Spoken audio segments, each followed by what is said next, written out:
Hey everybody, what is going on? Hexlex here. I got another Pokemon Pocket video for you, coming at you with just one of the best decks in the meta, Pikachu EX. We are rocking this deck here. Our list is 2 Pikachu EX, only 1 Zapdos EX, I only own 1 so far, 2 Blitzel, 2 Zebstrika, 2 Pink Urchin, I think that card is called, that Pokemon rather, 2 Pokeball, 2 Potion, 2 X-Speed, 2 Professor's Research, 2 Sabrina, 1 Giovanni for the list. If I did have a second Zapdos EX, it would be in there over the second Pink Urchin. But, yeah, I am very excited to bring you this list, because I've been pulling from the Pikachu pack lately. Honestly, I was just trying to get Misty's to finish my Articuno deck, but I'm not kidding. Before I pulled my second Misty, I pulled not 1, but 2 Immersive Art Pikachu. I had a great day pulling packs yesterday. I pulled a lot of good stuff. Not to toot my own horn, but toot. It was not too bad. So, gonna lead off with this game here. All we have to really start off with in this one is Zapdos. Our opponent's on, I'm gonna assume, an Arcanine list. I don't think we actually see the Arcanine EX, but I see the Growlithe paired with the Tauros, and that's what I just assume is here. So, yeah, I'm just waiting for my opponent's turn here. Don't mind me being a little impatient. Yeah, no. This has been a ton of fun to play, and I 100% understand why this is considered one of the best decks in the meta right now. Pikachu EX is a monster. A basic Pokemon for 120 HP that can inflict 60, even sometimes 90 damage for just 2 energy is phenomenally good stat line. Zapdos also having a really good stat line and being very flexible in what it can do between the peck and then also the big attack and the Thunder Strike. Not a lot of EX Pokemon are like that. A lot of them only have just like 1 big attack. Well, I guess to be fair, all 3 of the legendary birds have 2 attacks, don't they? But Zapdos is the only one that can deal damage for 1 energy. Alright, so I got the Pikachu. I'm going to load up my bench with electric Pokemon, put an energy on the Pikachu. This was a little bit of a misplay. I think I do this a couple of times, but I definitely should have started by putting... Well, no, hang on, because I have the X-Speed. Never mind. I was going to say I should have put the first energy on Zapdos so I could do damage and then retreat it, but... No, I have X-Speed, so I'm just going to double up on the Pikachu here. Yeah, I was debating... Oh, no, you know what? I do decide to put it on the Zapdos and get in the pack, because I remember now, yeah, the Pikachu can't one-shot the Tauros here. So technically, yeah, I should have just done the first energy on the Zapdos. I'm so excited to play these Pikachus, that I put the energy straight on them. But I'm pretty sure I make that misplay in another game that we're going to see here. I'll make sure to point that out when it comes up, but... our opponent just kind of spinning their wheels, not really doing much of anything here. They have a Scorch, or is that... No, is Scorch the first or second form? I can never remember. I did actually play Sword and Shield. That was the last gen that I played. So, well, it's just 7 and 9. Sun and Moon, and then Scarlet and Violet are the only games I haven't played. But anyway, it looks like they might be on the Scorch line as well.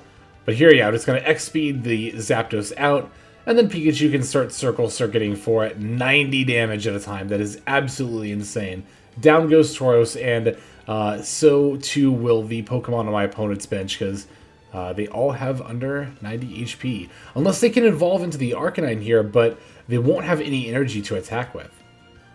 I did actually pull Arcanines as well yesterday, so if you are curious about that deck, definitely stay tuned, and I have already recorded the games for it, so that deck profile will be coming up here probably within the next week or so. Definitely stay tuned for that. That deck was a lot more fun than I thought it was going to be, the Arcanine deck. But yeah, I mean, like I said, Pikachu's just going to clean up here. Circle Circuiting the Growlithe. Now the...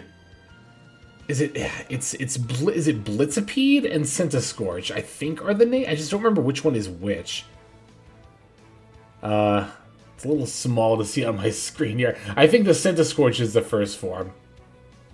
Oh, I'm just thinking back to like when I was younger and I was so on top of knowing what every Pokemon was and what they all could do. And yeah, like I said, Gen 7 was the first time I've ever skipped out on a gen in my life. I literally started playing Pokemon in Gen 1 when I was a kid, and then Gen 7 was the first time I was like, no, I don't think I want to play these games. But anyway, so taking that first dub there. Our opponent didn't get to do too much there, but our other opponents here will get set up a little bit more, don't worry. So, Let's take a look at this next game here. This time we're up against another fire deck. This time Charizard EX. Yeah, I think of the like big meta decks right now, Charizard's probably the one I'm the least interested in. Although I am about to pull from Charizard packs, I think, because I have pretty much everything else I want from Mewtwo and Pikachu's packs. The main thing I want from Charizard's pack right now, though, is... Well, I need a Zapdos. I actually don't know which pack that's in. I need to look that up. But I really want a Starmie. So you'll see that I initially put down both Pink Urkins, but I decided not to. Just in case I end up in a scenario where I had both Blitzel and Pikachu, I wanted to be able to play both, right? Especially because I have the Pokeball in my hand. So we're going first here. Not ideal in this game, but not horrible either. Yeah, so there's the Blitzel. We find that. And I am now glad that I decided not to put down the second Pink Urkin, because now I wouldn't be able to really play Blitzel in case I top decked a Pikachu coming up here. Alright, so they're going to Professor's Research. Okay, see, they're playing Growlithe too, which makes me think they might also be on Arcanine. But I'm pretty sure they just set up a Charmander here. Like, ooh, I hope I didn't misremember that. I guess, you know, I could always go back and post and just edit with the... I've mentioned this before, but the way I do it is I do all of the graphical edits, and then I commentate over the finished product in my editing software. So I'm looking at a Charizard EX under the words their deck right now, but I could easily switch that to an Arcanine if they don't. But I could... Yeah, okay, cool. I was going to say, I thought they played at least a Charmander, so... I guess they could be a more Arcanine-focused deck. I just have a hard time imagining a world where they play, like, they focus Arcanine but still play Charmander, as opposed to a world where they focus Charizard but still play Arcanine. I think it's a little greedy to try to play both, but not horribly so. Anyway, those Moltres are dancing. Thankfully, they only set one Fire Energy up on the Charmander there. And extra thankfully, we top-decked Pikachu. Now, this is where I make a misplay, because I absolutely should have put that first Electric Energy on Zapdos. And just started pecking at it, especially because the Moltres is weak. It would have taken 40 at a time, like... Although, I guess what I'm looking to do here, maybe, is just go straight into the Pikachu. But it doesn't make any sense to do that, because I can't one-shot the Moltres. I can do 110, I can do 120... but it's got 140 HP. I think that's actually what I do. Well, we'll see what happens here. We'll see what happens. I played these games last night, so it would have been like,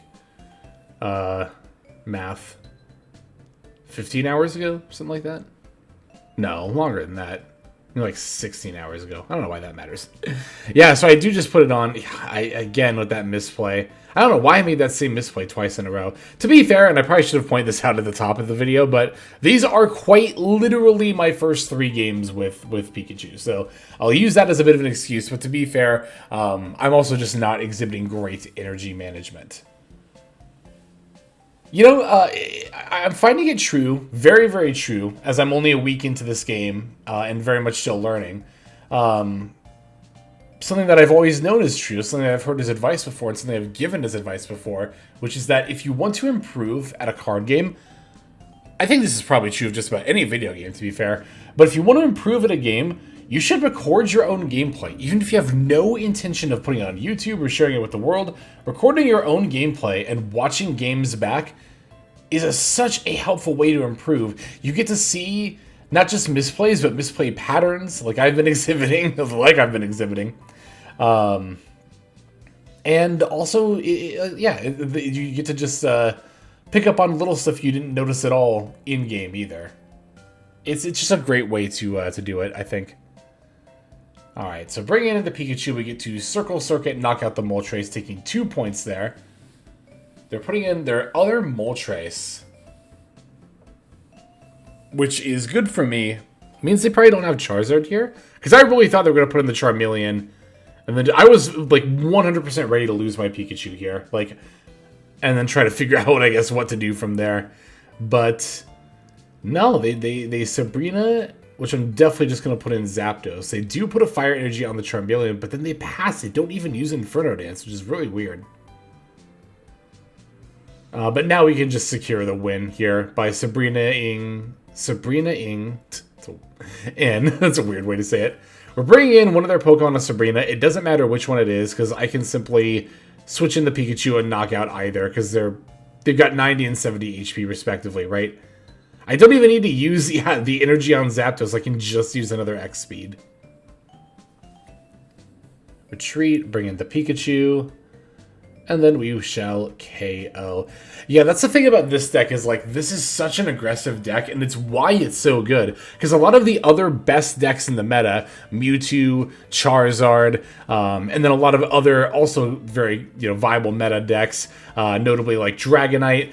These decks all try to set up a lot of... Venusaur does this too. They try to set up a lot of energy on one big Pokemon, right? They're kind of like combo decks. Oh yeah, I took a screenshot here because I was floored by how quickly I won this game.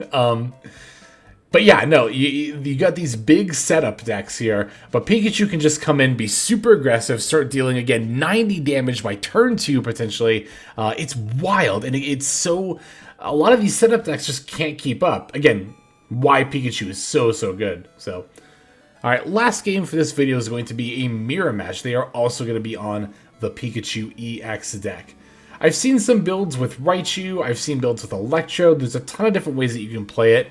I think that 2 Pikachu and 2 Zapdos EX is pretty much always right. It's just a matter of what the other electric Pokemon you want to use are. Once again, leading with Zapdos. We've opened Zapdos every one of these games by only owning one, which is good. I really want to get that second Zapdos. It'd be great if it looked like that, too. I missed a Wonder Pick Zapdos earlier today. Or, no, that was last night. So on Wonder Picks, I always pick the bottom right one. But last night, I whiffed on a Zapdos because it was in the top right. And today, I whiffed on a Starmie EX because it was in the top right. I've hit on the top right before, but of course, I know if I pick top right on my next Wonder Pick, it's going to be on the bottom right. Not actually how it works, of course. This is all just me being a human being and attempting to find a pattern where there is none. But it's always fun to think about. Fun to think about, but not to take seriously, I guess. Anyway. Yeah, so gonna get the Pokeball, hopefully find a Pikachu, and we do. Now, here I think I hope I wisened up, and I'm gonna start by putting the energy on the Zapdos. I did, yes. Because I realized, I remember between games, or maybe, no, it was during the second game, I was like, I think I made that same misplay 2 games in a row, so I'm gonna make sure I don't do that. But this is why Zapdos is so good. Like, the option to attack for even 20 damage for 1 energy is so worthwhile. It might not look like it on the surface, but it's very relevant. And it goes a long way towards our own little bit of setup that this deck has to do. But it helps it stay aggressive, you know? Alright, so we're going to Professor's Research here. Finding another copy of that, as well as Giovanni, which is a pretty nice find, honestly. Well, I guess in the particular board state we're in right now, does it really come up? Although, it could come up next turn. I could Giovanni plus Peck to take out this Zapdos if they don't swap it out, is what I was thinking here. And I might not even have to commit my Pikachu super early. But then they have a potion, so it's like, okay, yeah. I'll just bring in the Pikachu like originally planned. Plus my Zapdos is getting low. There's no need to give them points for no reason. I mean, we've been playing it the exact same way. Pretty much every single one of these games. It's the Zapdos early, swapping into the Pikachu once that gets up to 2 energy, and then the Pikachu just goes to town. Although I have had games off camera where the Zebstrika has mattered. The Zebstrika is actually pretty good in the mirror match. I had a mirror match off screen. Actually, it might even be this game. We'll see. I think it is this game now I think about it. But in the mirror match, for example, you can circle circuit their Pikachu, put them down to 30, and if they try to swap it back to the bench and not give you 2 points, then you can Zebstrika and still hit it, even though it's in the bench. Because Zebstrika is 1 lightning energy to deal 30 to any Pokemon. Now, I did notice that this damage does not, weakness does not apply for this damage. Oh, interesting, they're going to Sabrina. I forgot about that here. The 4 at Sabrina looks great, by the way. Yeah, Pink Urkin is what I'm going to put in here. Pink Urkin? Pink Urkin?